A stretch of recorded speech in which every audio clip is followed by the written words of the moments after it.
The CNC carrier became one of the most loved ships in the game. I think it actually surpassed the Apocalypse Tiger and the Apocalypse Navy, which were the most popular PvE ships, right up until this thing was released. Now, the recent balance patch did change how the Cyan performs. I think its overall DPS has been slightly increased, although generally speaking the Cyan carrier is still performing really well, and it will remain to perform really well for PvE for the foreseeable future. Now, I personally used this ship in an Ulsa a couple times, but I don't own a Cyan myself, and I know there's a lot of questions about a Cyan Ocean. That's kind of a running meme, but who knows, perhaps a Cyan Ocean supercarrier will be added at one point.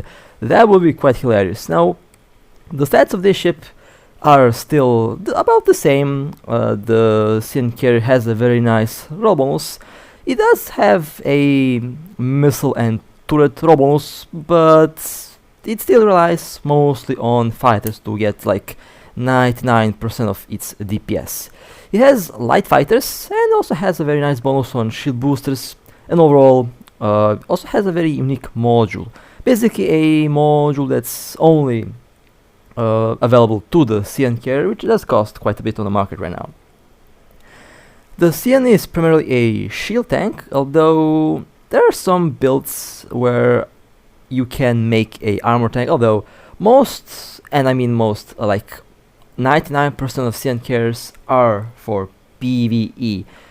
This thing is classified as a faction carrier, and as a faction carrier, its price, its IP cost is ridiculous. It costs like $500 billion, like halfway to a super carrier. That's how much this thing costs.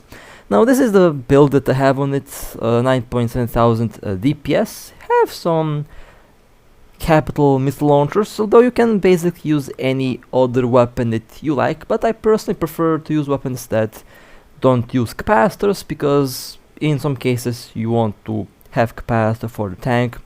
Now, this is a full-on high-sec glass build. Besides being a glass high-sec build, it can also be used in deep null, where it's safe, although safe and deep null, kind of a tricky question, since null is never safe. Now, this is one of the special modules that you have available on the ship. You have the decentralized and centralized command center.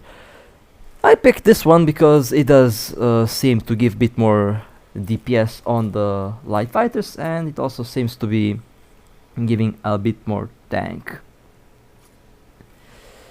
As for the fighters, this is my current combination. Now, the Galanta fighters are doing the most DPS, so if you want to have the highest paper DPS, then 3 firebolts is definitely the thing that you want to do, but not really the combination that I would use. I would definitely mix them up a little bit, use different types of fighters, just so that the damage types are different, so that I can make reactive hardeners kind of useless on the enemy ship.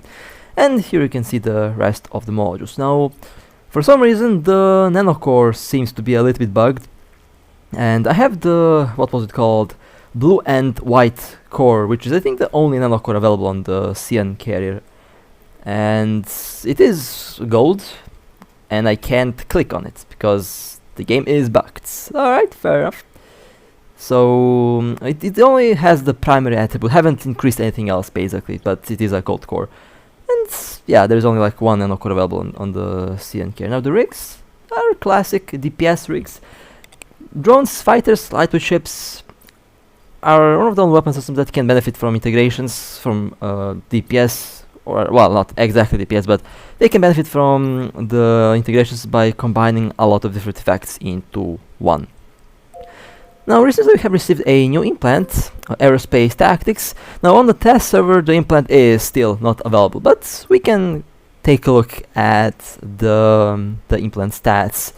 Increased thermal maneuverability and high speed combat capability, increasing damage by 6%, max 74%, flight velocity by 75%, max 30%, and reducing inertia bonus by 20%. Enters aerial combat determination state upon activation. Aerial combat determination increases drone range by 5%, max 50%, reduces flight velocity by 90%, and increases drone command range by 40 kilometers. Aerospace tactics effective on drones, fighters, and lightweight ships. So you basically have different modes that you can use. It does increase the DPS. The DPS increase is definitely much less than the DPS increase you get from the drone bomb implant. And here we can take a look at the level 15 secondary. Drone damage 10%, drone EHP 50%, drone flight velocity minus 30%. Other secondary, drone tagging speed 12%, explosion velocity 12%, and drone signature radius minus 10%, which you can pick depending on the situation and of course depending on the drone or fighter or lightweight ship that you're using. Drone command range 20 kilometers, fighter command range 100 kilometers. This is for the level 30 attribute. And the other one, drone flight velocity 10%, drone recovery range 15 kilometers. Now the recovery range means that you can recover drones at a longer distance, at about 15-17 kilometers with this one active, which can be, you know, good if your drones are under fire, so you can quickly save them. And there is the last level 45 attribute or skill. If any drone is under attack and its shield fails below 50%, trigger the designed tactic. Can be toggled between adaptive determination and desperate determination. Adaptive determination, all drones route their power to power an engine, reducing shield recovery recharge by 80%, reducing the effect of slice warfare by 75%, and increase flight velocity to 20%. And the desperate determination increases the damage by all drones by 15% and reduces the shield damage taken by 50%. So you have different modes that you can use on this mode here, on this attribute. Of course, this is level 45, which we all know how much that costs. It costs a kidney, so I'm fairly sure this one is not going to be used that much because, you know, it's extremely expensive to get to the level 45 attribute, and especially expensive to get the implant since they are currently quite pricey to say the least. Although a very interesting implant. It doesn't feel as broken as the Bombard, to be honest. I feel like the Bombard still kind of has the insane alpha damage, but this one has a more active way of giving you damage. And speaking of the Bombard tactic, I'll just switch the secondary here so that I can use it for PvE. Overall, the aerospace tactics does seem interesting. Does give you some extra drone velocity, some drone speed, some extra DPS. Overall, can be quite useful. Although at the moment, it feels like the Bombard tactic is still the nasty one. Of course, when the implant is available on the test server, I'll definitely try it out maxed out and I'll compare it with the Bomber tactic. So can't really say which one is better now since I actually need to test them out, and of course, test server being test server, it is not available at the moment, which is kind of sad. I expected it to be available right upon the release, but you know, happens, not a big deal. I guess the developers are busy at the moment, so yeah, I would rather have them to fix the official server than the test server, so I'm not going to complain much about that. Now this ship also requires some fuel to run, and having fuel always important, so don't forget to restock on the fuel. I almost forgot that, so let me do this, and now the CN carrier has been refueled and we can undock. I want to show you the maximum damage output on this thing. Now the damage, I think the CN has the highest damage output out of any carrier in the game at the moment. Well, unless we're talking about super carriers. Super carriers have definitely much more DPS output than this thing, but I think the CN carrier does do fairly well. I mean, there's a reason why this is one of the most popular carriers right now. You can buy it neat and basically use it for high sec, so that alone is very important. And when I say very important, I mean that alone makes this thing I don't want to say much more useful than the other carriers, but definitely much more chill to fly. When I tried it for the first time, it was a very chill ship to fly. It was quite relaxing, to say the least. You can just do lab missions while doing something else in the background. That's just how this thing runs. You can even do that. You can do the same in nullsec as well. 15,131.11 DPS, and still has some decent tank surprise. Now this is because of the skirmish, not skirmish, but the shield command burst. The centralized module also does give you extra 10% resistance, and of course a heavy adaptive shield hardener. Not bad tank for a ship that has literally maximum, that's built for maximum possible DPS. The CN carrier can be tanky, although not entirely tanky as a dreadnought, not entirely tanky as a versatile assault ship, but it is fairly tanky. You can make this thing to be decently tanked, especially since it does have a bonus on shield booster, about 20% extra boost effect upon activation. So that's one thing that works really well for this ship. Okay, now let me do a laboratory mission with this thing. The CN carrier is primarily used for laboratory missions. It is also used to clear the special anomalies. It is a fantastic sniper. I mean, it's a carrier, and it has about 500 km control range with the fighters, which is fantastic. More control range than the other faction carriers. The versatile assault ships have about 200 km range. Some of them even shorter, depending on what build you have. And I think the special module does reduce the overall range by about 50%. So that also does impact the versatile assault ship range, but it's still not bad. So they're still very good ships. I would say the versatile assault ships might have a less impact on the wallet if they go down, because this thing costs about, well, it cost about 30 billion on the market. At one point it was at 80 billion a couple weeks ago. Right now it's about 34 billion. The price might go down, which means that you might be able to afford one of these ships quite easily. But the IP cost when this thing dies, that is just yikes. It costs so much. It probably made a couple players quit if they when they lost these things. 500 billion to 600 billion is the IP cost on this thing, so it's literally cheaper to buy a new one than to use the insurance points on this ship. A super carrier is about 1.1, 1.3, sometimes 1.8 trillion ISK. I think the most expensive super carrier that I've seen was 1.8 trillion. We will see if that changes down the road. Will be interesting to see how that goes. Now, the price of this ship is made by the IP cost. My apologies. The insurance cost is calculated the way it is, because that's basically how much it actually costs to get this ship built. It is not a cheap ship to build. I can't remember how many carrier debris you have. You need to have like carrier debris from all factions or something like that. All the blueprints as well. Very similar to the situation. Very similar to the debris situation. So, and definitely a expensive ship to build. And let's say the boxes were never released. I wonder how much this ship would have costed on the market. I mean, it would definitely be sold on the market, that's for sure. But it wouldn't be 30 billion, definitely. It would be much more than that.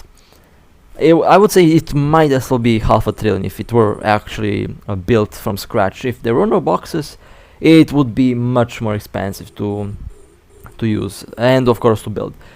To the point where I think that it wouldn't really be a very popular carrier if there were no boxes. Now, I'm still not a fan of the boxes, definitely. I'm not a fan of ship coming from the boxes, but at the same time, I kind of see why they did it. They kind of want to, I guess, make people buy ships from the market more than to use IP. That's what it feels like. That's why the IP cost is so ridiculous. The thing that I would personally like to see, I would like to see the market basically being more affordable than the IP cost. Basically, if you can somehow make the market prices of all ships be cheaper than the insurance cost of the ship, then I think that might have solved a lot of problems. But again, that's just thinking about it for a couple of seconds, and that's the conclusion I came with. There's probably a lot more to it than what I just said, so probably not entirely the solution, but could have definitely been a way to the solution, since most of the new ships have been replaced by market purchase. Not many have been recovered by IP.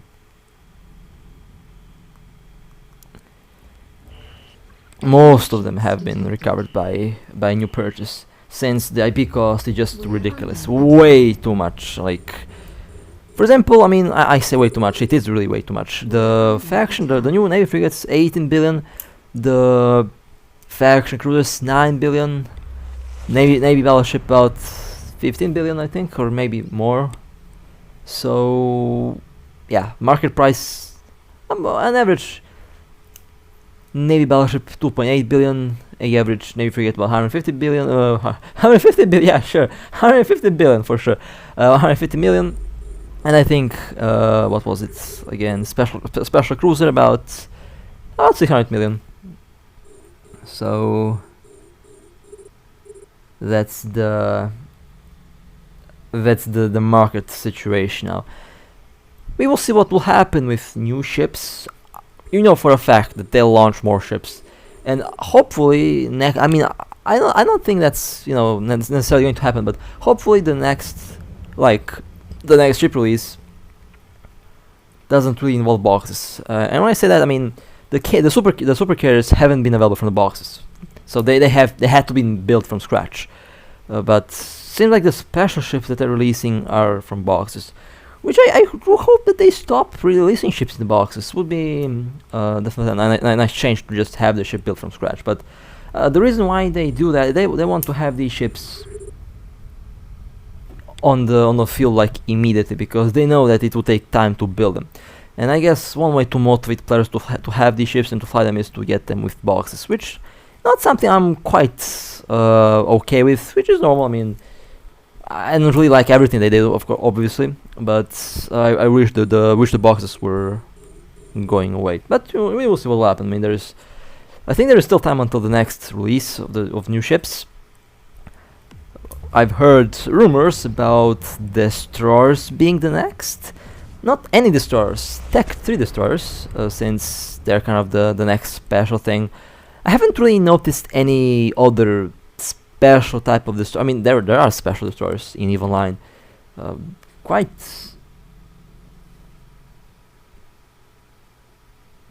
interesting ships actually.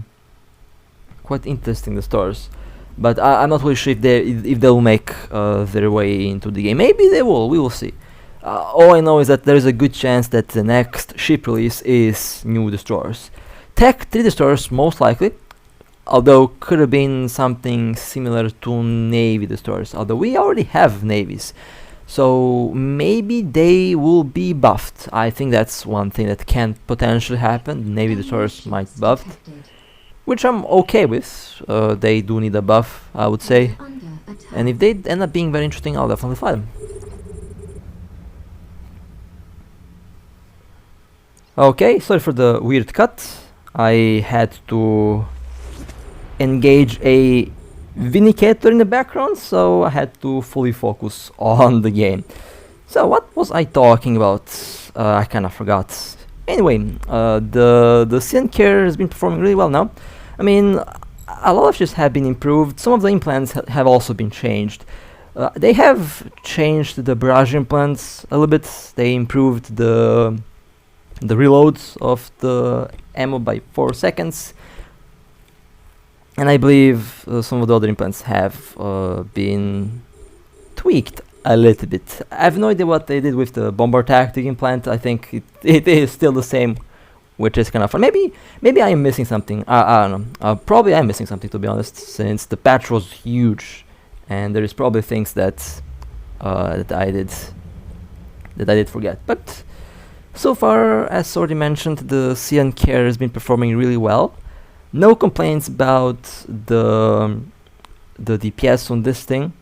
It's been clearing very quickly. I'm very curious to see what the tick will be. I think last time it was about 35 million. Now the weird thing with ticks is sometimes I knock it out of the park, but sometimes it gives me like 15 million. Although I use the same build and the same ship.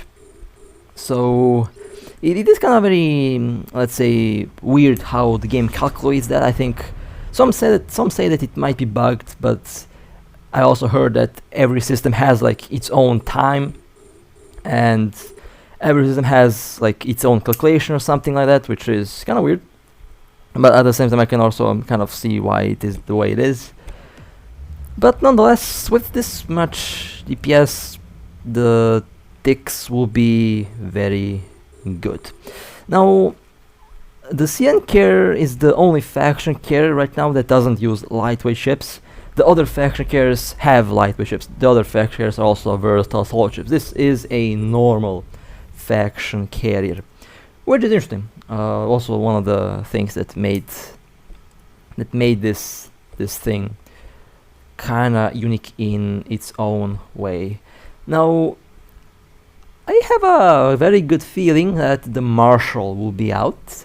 The Marshal is basically a Black Ops battleship. I think that one will be very popular upon release. Now, I say upon release. I have a good feeling that Black Ops battleships are going to be added in the game. No idea when, but I'm fairly sure that they'll be added. And I mean, technically speaking, we already have one Black Ops battleship in the game, the Praxis 2. The Praxis has technically a skill that does allow it to fit a Cortops clocking device. It is also kind of mentioned in the ship's description, but the skill isn't available on the ship because there is no Black Ops at the moment. But with the introduction of Black Ops battleships, I feel like Titans are also going to be very close by, since you can use them to open a bridge, and you can use that to basically surprise a super carrier in deep space with a sign. I'm actually kind of excited for that. The surprise hit and run tactics are going to be quite awesome, and I'm personally looking forward to see the Black Ops battleships in the game. Now these missions have a chance to drop a CN carrier as a opponent. I did have the chance to encounter a couple of them in Deep Null. They were kind of scary. They do some good damage, I have to admit. They're quite tanky as well, so they are no joke. But if you're careful, you should melt them fairly quickly. Or at least if you can't melt them quickly, by the time they spawn, you're already going to be quite far away from the mission, and you can safely snap them from 260 plus kilometers. Since at 260 kilometers, they don't really follow you, which is a tactic that is widely used by carriers and super carriers alike. Both have that unique trait attached to them.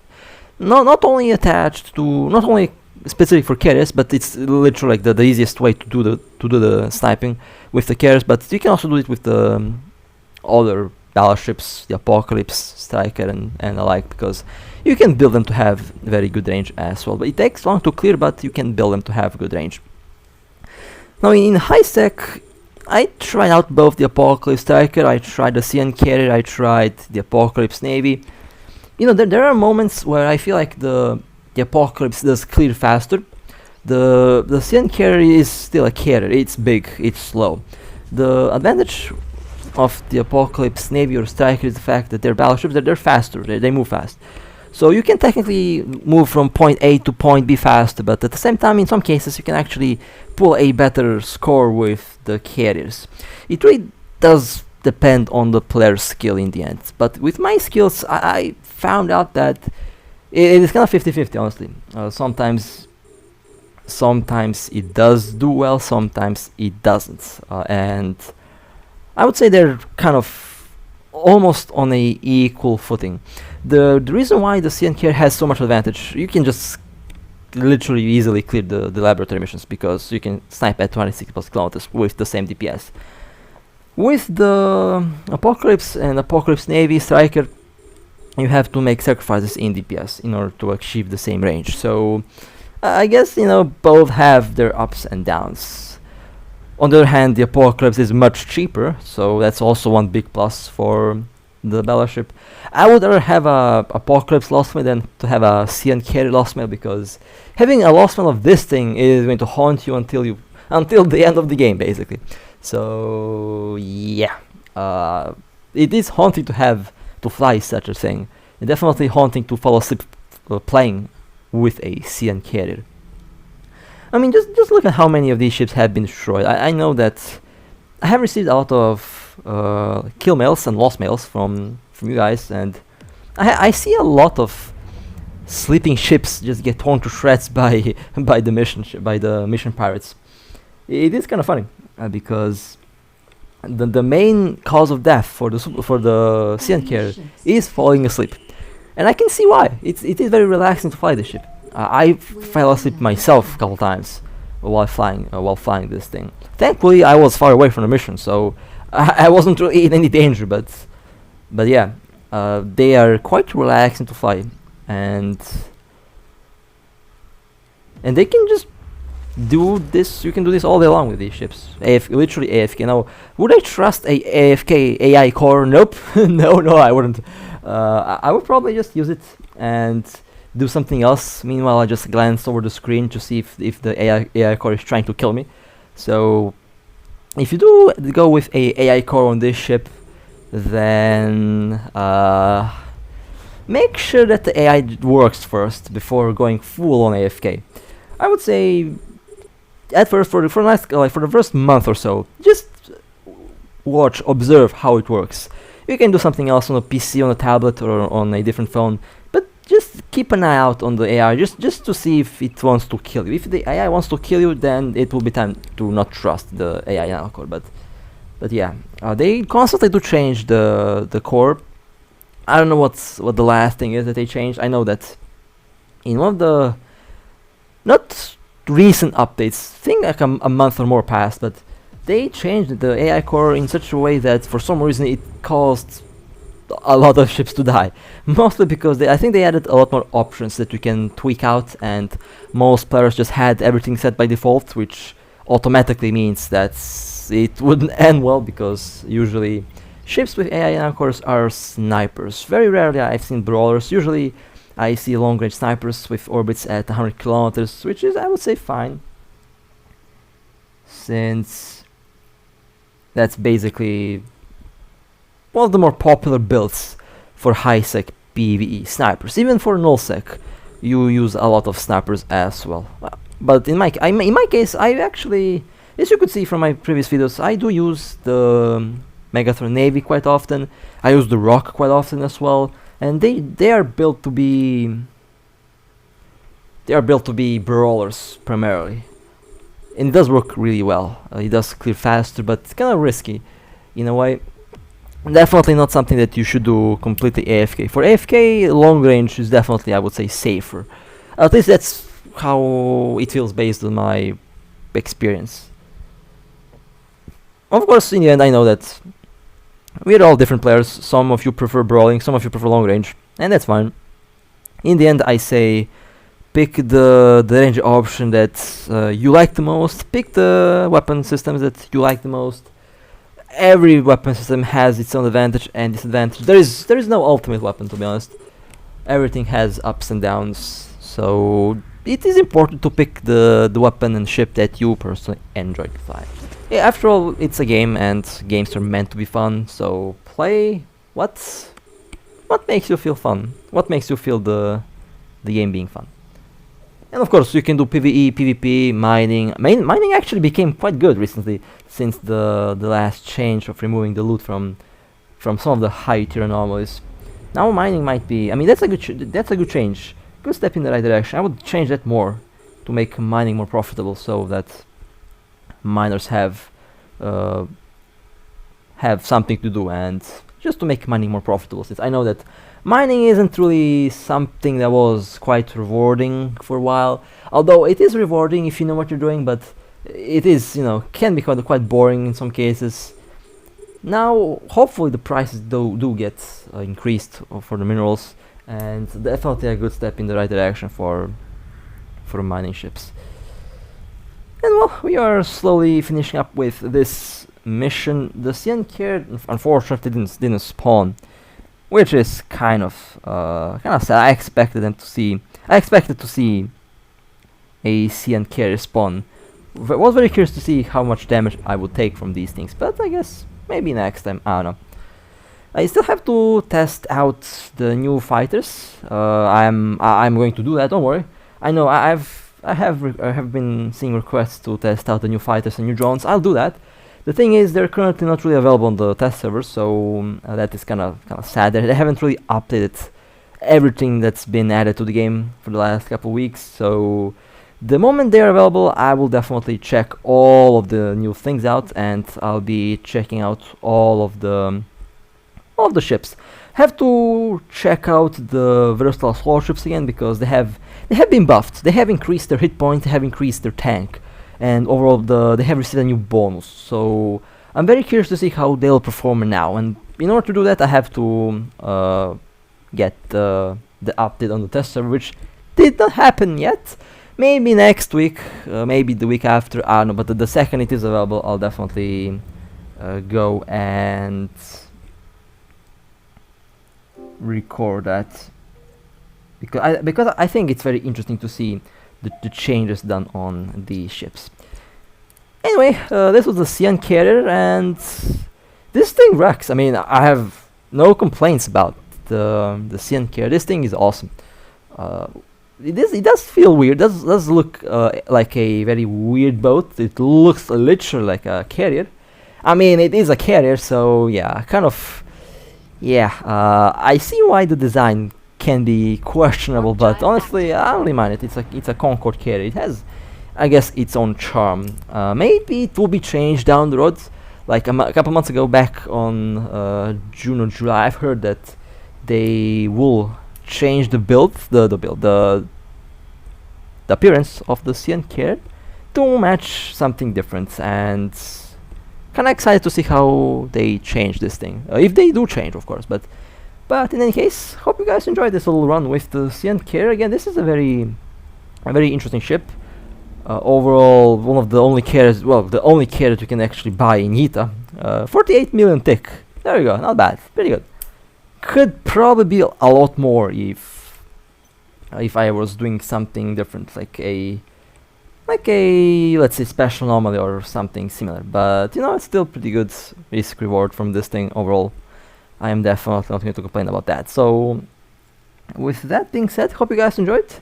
If you would like to support me, feel free to like and subscribe. And with that being said, stay safe, fly safe, and as always, I'll see you next time.